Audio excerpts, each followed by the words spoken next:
for granted. Hello, it's been a little while since we've been together. It's fitting that it would happen at such a propitious time. It's a real pleasure to be back here on Angel and the Wiz. And I send my salute out to you all. Zachary, all the rest of you, I wish you a very good day. I would say hello America, but I realize nowadays because we stream, we go around the world. So to my friends up at Transmission who make this possible, I take my hat off and salute you. And to those of you who are joining us today, we're about to embark on an interesting little trip. Between now and December 21st, 2012, we're going to be doing assorted programs in the Angel and the Wizard spot, and these episodes will be called Revelations. They will be in order. They'll be labeled. This is Revelations 1, and I welcome you to it. Now, for the past 30 years or so, even on this channel, or at least on this system, the Wizard has lived. He's walked among the people.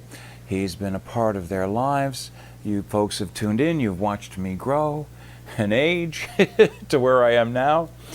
And it's been a pretty wonderful experience. At least it has been for me, I want to say. And it's been fun to do these things with you. But I watched the rally on 8/28 done by Glenn Beck, who was, I guess, in the person of the Holy Ghost, you might say, and I mean that with the utmost respect, because it was a call to get back to God. And you might say he was preparing the field. You know, you can't plant seeds unless you prepare the field. And that's what we're going to be doing on these Revelation shows, because in the not-too-distant future, your world is going to change, and I believe it's going to change in a very good way. But it will only be good for you if you see it that way. It might be a bit challenging, might raise questions and things like that. But the important thing is for you to understand that we're about to take a journey together. And I'm very honored to be a part of it. And I'm very honored to have those of you with me who are with me now. Those of you that saw the Christmas show back in '74, a long time ago, huh? You've already gotten an inkling of where we're going to go tonight. And in all of these Revelation shows up until the 21st of December, 2012. Suffice it to say that the Wizard has lived and has been among you all this time. Now we need to go back and we need to look at some of the things that have happened prior to our arrival here. Some of the things that were misunderstood and misrepresented, and not always for bad reasons. Not everything that's happened in the world that's not been good has happened for malicious motives. Sometimes these things happen because the times require a certain approach. That's how, well, that's what kind of got us to where we are now, and what require us to take the next step. Because you see, man is a very, very wonderful species. He is capable of great things. He is capable of the highest highs, and unfortunately that means the lowest lows. And we can only move at the speed of the slowest until we all kind of catch up. And even then, there's always going to be this gap, not a gap if you say, but if you have a measurement like this, you've got the fastest back to the slowest. And until we get these folks caught up, we are subject to move at their pace. And I think it's important that we make every effort to bring them along with us, because human beings are very, very special creatures. And they have an intense innate ability and desire to be good. Human beings are basically good things. Good mammals? I don't know what word I want to use. And they've come a long way, and they have a long way to go. That's why there's sometimes conflicts. We have what we call an elite and Illuminati, people that have seen and recognized and all this other stuff, and then people that haven't, and the whole spectrum in between. But you see, we can't accomplish these things up here until these folks are at least here. And that's what we're going to be doing on these Revelation episodes. And if you want to save them, please feel free to do so, because I have to speak in the way that's easiest for me.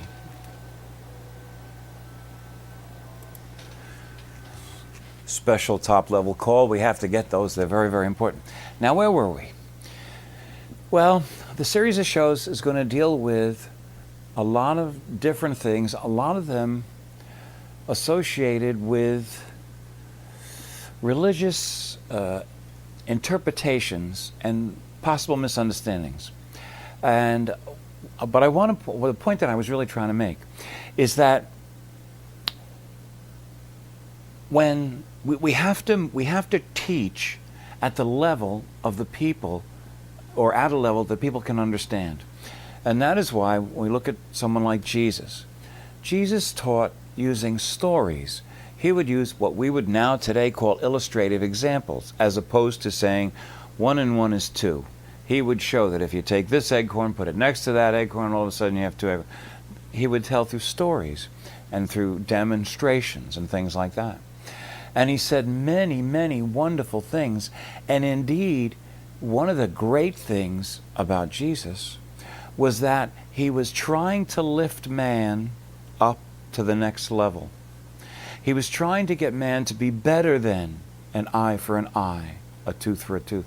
He was trying to teach man to turn the other cheek, and not to accept abuse, but to have some patience, some forgiveness, some grace. Very, very important things. Now, sometimes there are unintended consequences when things like this happen.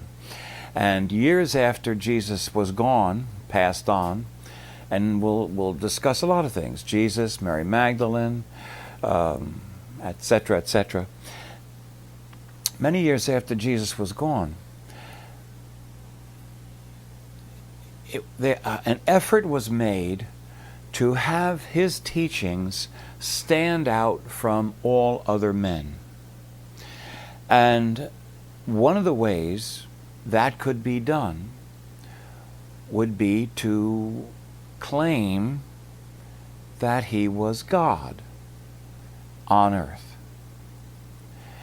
And while that was useful to cut him out from the others at the time, for he was the only one preaching these things at the time, while that was useful, it did something that was what I would call an unintended consequence. And that was, by making Jesus God in man's form, without the proper explanation, it robbed the ability for other men to have that divinity as well. You see, Jesus is really, really great and really, really profound as a man, as a human. The things that he did and said and taught as a man made him bigger than actually they tried to make him as a God. And the reason I say that is because Jesus was trying to communicate to human beings what they possessed inside them, and that their relationship with God was a one-on-one operation. You did not have to go anywhere, be involved with anyone to have a relationship, a personal relationship with God. Salvation is a personal, quiet thing that happens between you and your Father, your higher power, whatever you use. The point that I want to make during these revelation shows is that we don't want semantics. We don't want words to get in the way of us uniting as a race. Humans are wonderful, and they have problems and limitations, and they have all of the earthbound problems that come with being human. They have environment. They have egos. They have jealousies. They have all of the stuff that is born in us in this wonderful gray cells, as Poirot would say. You know, we have this fantastic thing that we understand a tiny, tiny snippet of. Jesus was trying to help us understand it better than we did. And those people that came after him, some of them tried to enlarge him when it was not necessary. Some of them tried to possess him, and that's been possible for a long time until now. And some of those, you know, some of that was malevolent. Some of it was not with good spirit. Some of the intentions were good, and they got misused. We're going to go past that. That's what these revelations are about. That's what's coming in 2012. We want to move from this belief into the new world, into the new time, when man accepts himself as a race, as a mammal, as an animal, as a being that has both divine and devilish abilities, so that he might try to strive for the one and avoid the other. We don't want to be, and I can understand, believe me, I can understand why the church was very happy to offer heaven for being good down here, or hell for being bad. But even when they did that, they failed to realize that what they were doing was putting human constraints on an all-powerful being who had the ability to see beyond our faults and our foibles. And so, and the reason that they did it in some ways was because they were trying to help man be better than he was. And they felt that by offering the reward of heaven for being good might be a way to educate people to try to strive to be the best you can, rather than telling you, like Christ did, that being good is its own reward. You know, being good is its own reward. There is no reward necessary when you've accepted God into your life. Once you have the Spirit within you, everything else falls behind that. You know, and it said in the Bible, you can't serve two masters. Well, that's a fact. I've been happily married for 26 years. First the Lord, then everything else. That's just how it has to be. And that's the true message. And we're going to look at all these different things. We're going to see how this was all waylaid and done, unfortunately, and in not the best possible way. But hopefully through these little revelation stories, you'll start to see and start to spread the word that we, each one of us, has divinity within us. We have evil too. We must choose, and we must be forever on guard, because neither one rests. And it's okay when the good side runs amok to a degree. But you see, it's possible for that other side to sometimes corrupt the good that you're trying to do. Perfect example is when a government tries to do things for you, it immediately robs you, unintended consequences, of two things. One,